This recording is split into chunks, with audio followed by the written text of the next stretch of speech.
Moose is carving the Last Supper.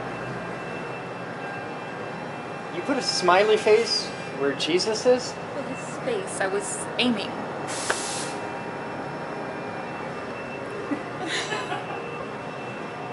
The new Pope would like you. Oh, hey, check this out. Coil winder is happening. This is going to be doing cool stuff. You might actually get to see it in real time. It is 1300 hours on February 25th, 2015, and welcome to today's Captain's Blog. It is a boring-ass day. This is what we've been doing. Cleaning. Lots and lots of cleaning and schlepping shit around, and Will's not here today, and we're doing paperwork and a thing. It's just lots of office work, and I can't really shoot blog of office work because you'll go blind of boredom. And this is coming from the guy who has made you such exciting blogs as today we're going to watch paint dry, or we're going to watch the rollers put paint on the wall. Yeah, and I'm telling you, it's that boring here right now because it's just cleaning, it's just preparation, it's just... So, I'll try and get you interesting blog where I can today. If nothing else, maybe I'll do something on like fixing that damn helicopter, which I keep trying to do. But yeah, nah, that's what I got. I'll be back if anything happens. Hi there guys, I'm Chris Boden. Welcome to the Geek Group. It's time for viewer mail at 14:06 hours today. There'll be some manner of blog today, but it'll probably be pretty boring. So just hang in there. We're bunker work, supply, tidying, cleaning. Not very exciting stuff, but we do what we can. The excitement of the day is a box that came from Harvey.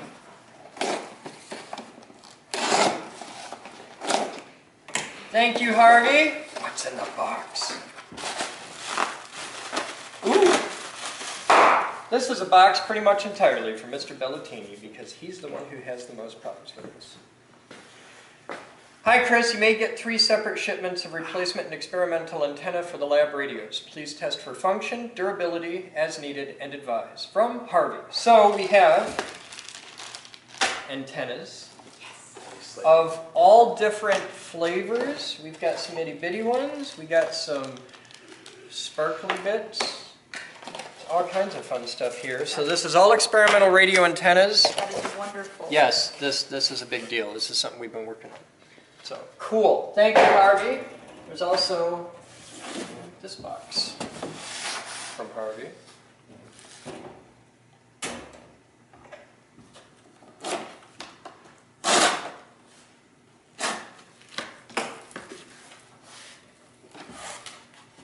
Antennas, clips, and these appear to be metal.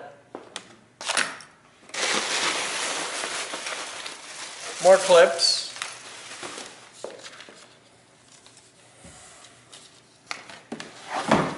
That's heavy. More antennas. Two-way radio. I don't know.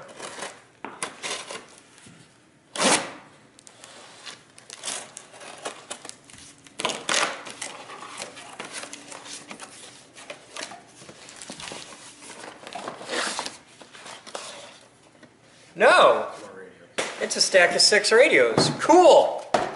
That's excellent. That's huge. These appear to be the exact same ones we've been using. It's got a scrambler feature in it. I was hoping for a tilt-a-whirl feature, but you know, hey, I'll take what I can get. And we have another box, but I think this is something I ordered because, see, this is FedEx. There's FedEx Ground and FedEx Express, and sometimes FedEx Residential Express. This is residential, and okay, so we're waiting. We're expecting a particularly awesome bit of mail today that will not be appearing in viewer mail, but it might make the blog. Yeah, this is stuff I ordered.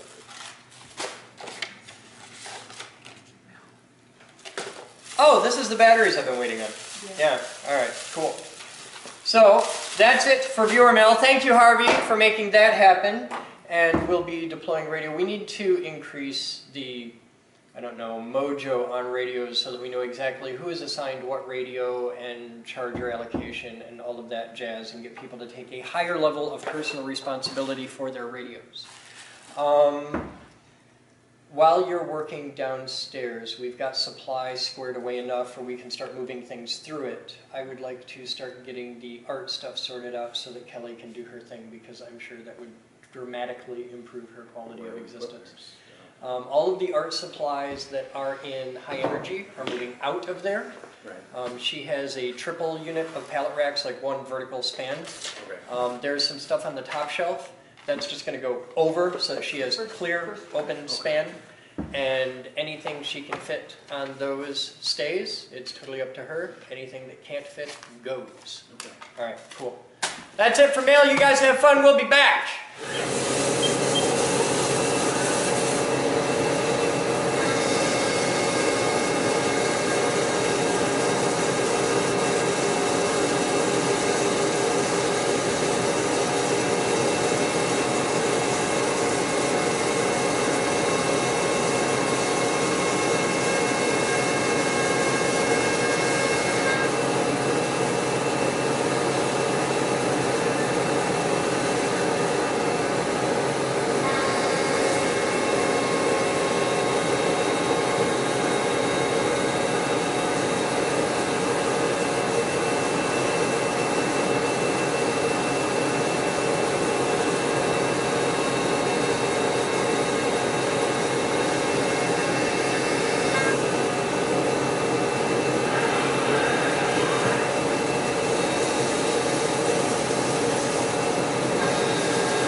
So what are we making here? We're making what is this? the base plate for the coil winder mount. Okay. So right here is where the high wind trucks will go to go on the linear rails, and then we'll have some standoffs to hold the coil winder itself, and this will... So is this done? This is done, yes. Cool. One operation. Is there any threading we have to do in here? Or? No, we did that on purpose. Cool. All right. So what's next? Everything else, I mean, the threads from the other side. So all right. What's next? I think we're going to use... I think what's next is we're going to take this big old thing, and we're going to make standoff plates. And it goes here. That's sexy. So yeah. That's a very substantial bit of aluminum there. It's all 3/4 inch plate. Cool. Are you excited? I'm excited. Okay. Can we get this bolted together by the end of the day? End of the day, no, probably not. Okay. But I'll get as much done as I can. All right. Keep rocking. Yup. I'm so happy to be making progress on the coil line. Yeah, Got boxes. I see. Team lift. That's it. That's for Ed. All right. Doesn't say who it's from. Doesn't say what it is. From Amazon. It says handle with care, thank you. From GCS, it's from Chucky. It's from Charles VIII. Yeah. This is going to be inappropriate. I don't know what it is, but it's going to be inappropriate.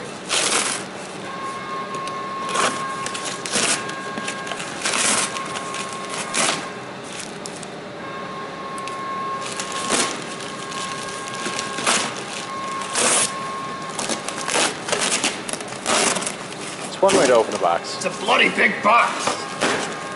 Whatever it is jiggly and heavy.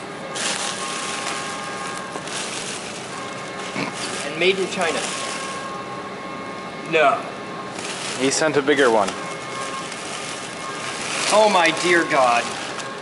And it's cold. Oh fuck, that's heavy. Charles is a sick man. Batman, I have really weird fans. It makes me sad because the amount of money he spends on jokes like this, he could buy us real things. Well, now we have to come up with an application for this. It goes right on the hood of the news van. Batman? Yeah. When you have a giant dildo this big, it's just begging for some manner of shenanigans. So what I think is we should have people comment in with ideas for what we can do for this. But you know what the first thing it needs is? It needs a hat. It needs a bowler hat. So this is so wrong on so many levels. It's also kind of sticky, and it smells funny. He used it before he sent it to us.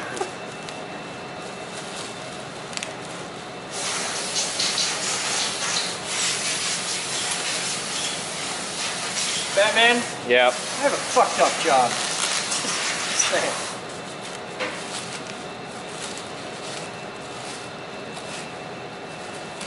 So if we Charles, I do believe you have outdone yourself. That is the biggest, blackest dick. the biggest black. Hey, KC! You just automatically win Cards Against Humanity all the time now. It's heavy too. That one's slightly bigger than the last.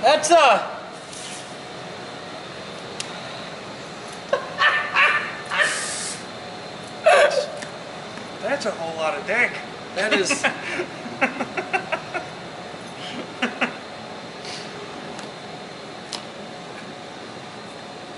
I never meant to hurt you!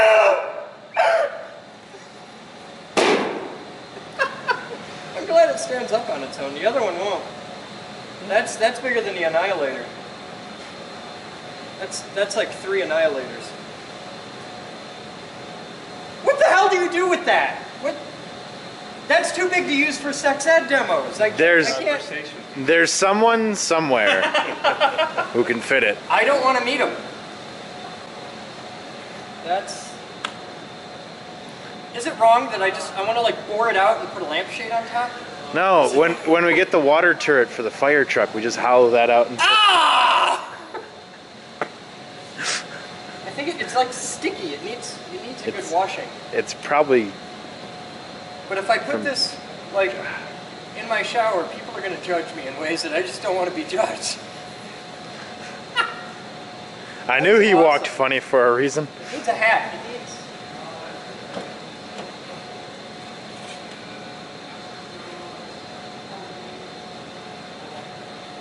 It needs a bowler hat. But this is the hat I have handy. I had a bowler hat somewhere. There you go. Needs a jaunty hat. Silicone. Silica. Oh, that's hilarious. That had to cost a fortune.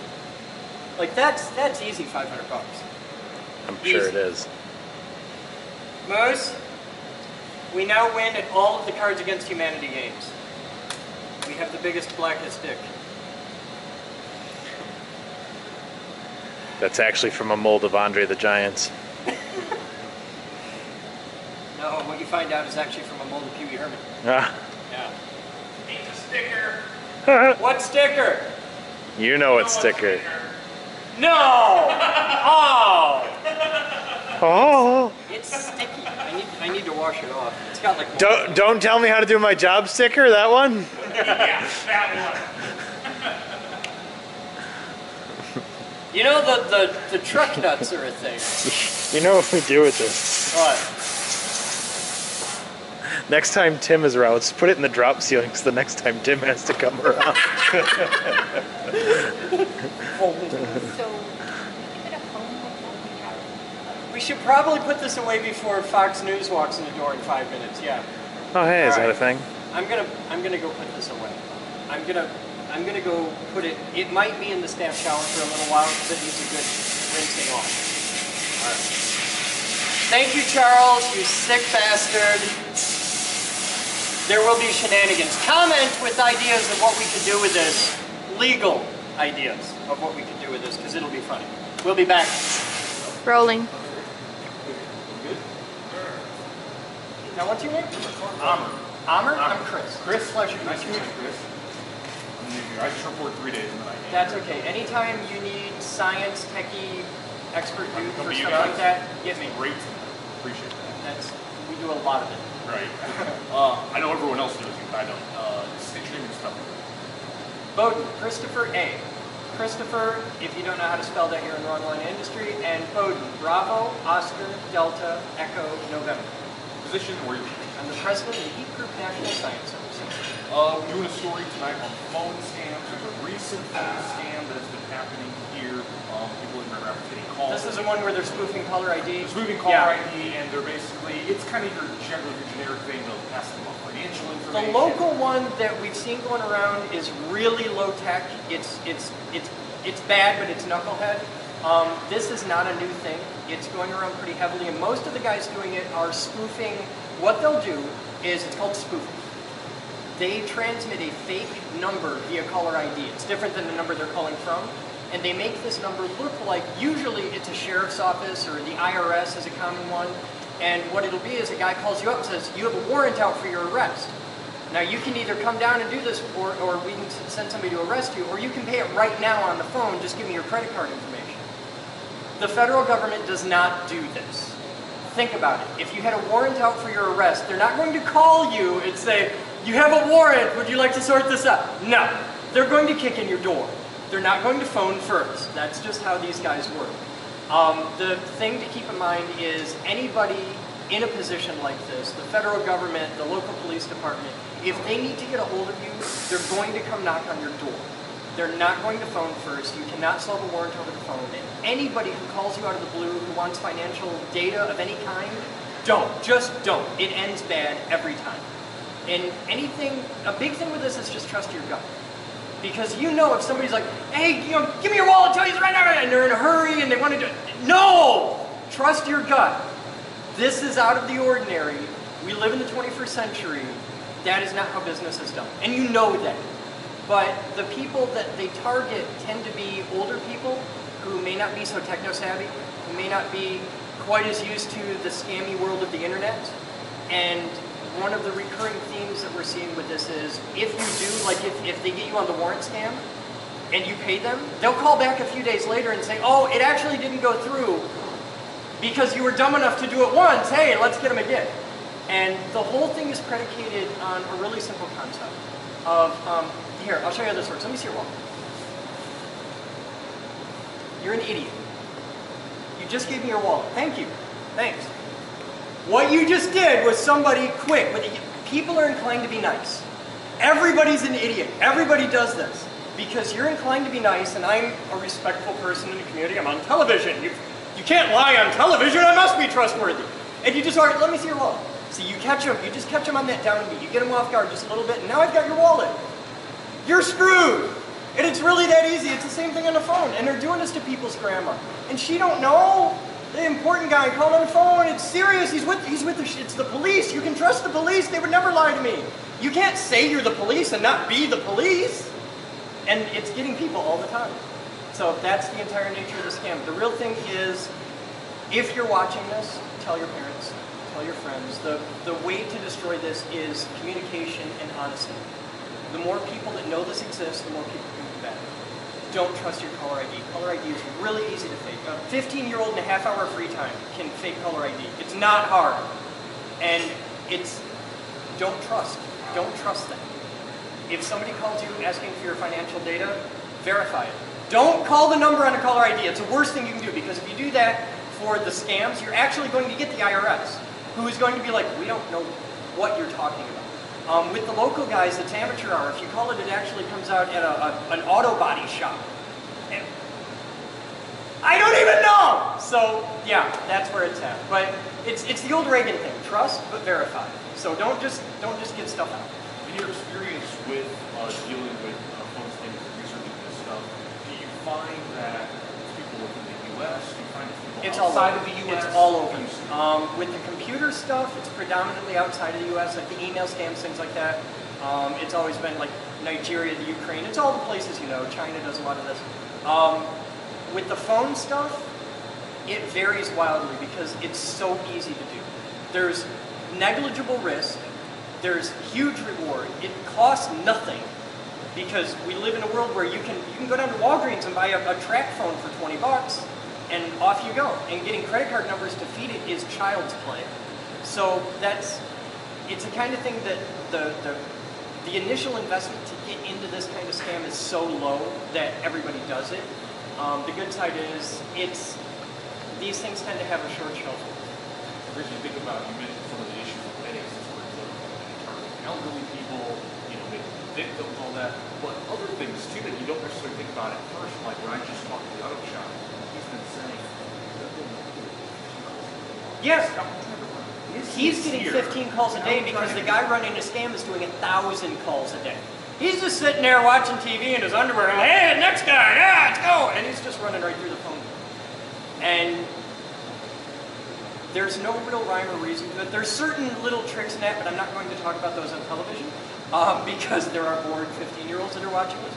But it boils down to getting the word out, letting people know that this is happening, and a lot of communication with law enforcement. Of course, the guy at the auto body shop should have a phone call into the FBI because they live for this kind of thing. And since this is being done over a telephone, it's instantly interstate drug by wire, which is a federal offense. And this goes back to the 80s, the freaker crowd, who are no strangers to this kind of thing. But a lot of it's just communication, openness, getting the word out, letting people understand that this exists, and then they can act accordingly. So that's where you come into play. Last thing or two for you is just people returning. Yeah.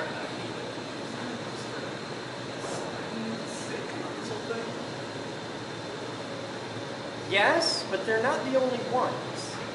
Everybody targets the elderly. because we live in a world where technology advances at a staggering rate, and in large part of that, the elderly get left behind, which is a waste of a massive resource. But in doing that, it opens up a lot bigger problems than just phone scams. Look at the news industry. What TV channel do your grandparents watch? What TV channel do your parents watch? I know the answer, because the minute you hit that certain demographic, you know who they watch. And that's not news. And these people vote. And that scares the fuck out of me. So put that on the news. That's somebody. Yeah, there's some. But it's not just this. It's a million things. A lot of them are legal. The elder generation is getting scammed on condos, on insurance, on real estate, on cars, on everything all the time, because nobody thinks to protect them in that way. And they don't have the technological savvy to be effective against this type of predation. Last thing, you already mentioned this a little bit in the beginning, but just the most important thing for the public to know is the most important thing for the public to know is trust your gut. If somebody's asking you about financial data, if somebody's saying something, verify it, check it. Call the number back. Say, hey, I'm going to check this out. I'll call you back. Give me your number. Give your information from them. Say, sure, I'll sort this out for you, but I got to get my wallet. It's in the other room. Give me your number. I'll call you back. If they actually are who they say they are, that's no problem at all. If that person did that for a living, they'd be used to that. Just give me your number. I'll call you back. If they have an office, I have an office. You call me in my office. Just call them back. And they're going to say, oh, they're going to be in a hurry. They can't do that. If they're the real guy who wants a bill, obviously they don't need the money that bad, so you're not that big of a problem. And if they're a crook, then you've just won, and you've just protected yourself. It's that simple thing, and you can do that without being confrontational. you're right. It's been a great interview. You got me interested. Tell me about it. The Geek Group is the largest nonprofit science and technology education organization in the world. We are a place where guys like you, you're a nerd, okay? I know this because I know what you do for a living. You're a nerd. Embrace it. We're a place where guys like you can come and explore absolutely any aspect of science, technology, at your own pace to learn what you want to learn. If you want to work on your own car, if you want to design and build things, if you want to learn how to program giant robots, if let's say you're into chemistry, you can't have a chemistry lab in your house. You don't have the room for it. It would cost hundreds of thousands. We do. You can come here and have access to our chemistry lab to just learn and explore. It's not about getting a degree. It's about learning and exploring. And if you, in your line of work, designed a really awesome new type of tripod foot, you, in your house, don't have giant milling machines and plastic injection molding and all that jazz. You can't do rapid prototyping and all that. You can here. You can walk in the door and sign up, and it's cheaper than cable. It's $40 a month. That's it. You can sign up and say, I want to learn about 3D printing because it's awesome. And you can do that here. We have half a dozen 3D printers. We have a whole fleet of them. And you can come in here and learn how to do that. And you can take your idea from in your head to in your hand, from art to part. And that's the hardest step, is because you're a smart guy. You come up with ideas all the time. Everybody does. But it's getting it past just an idea that you had years ago. You don't have to just watch this on TV in the small hours with some guy selling your idea that you had 3 years ago because he had the ability to make a prototype. Now you do. You have the ability to build and create anything you can imagine. And this is where you do it. That's what we exist for. Cool. Heck yeah. Just B-roll, just a little B-roll, Chris, and It's B-roll. You want me to look at your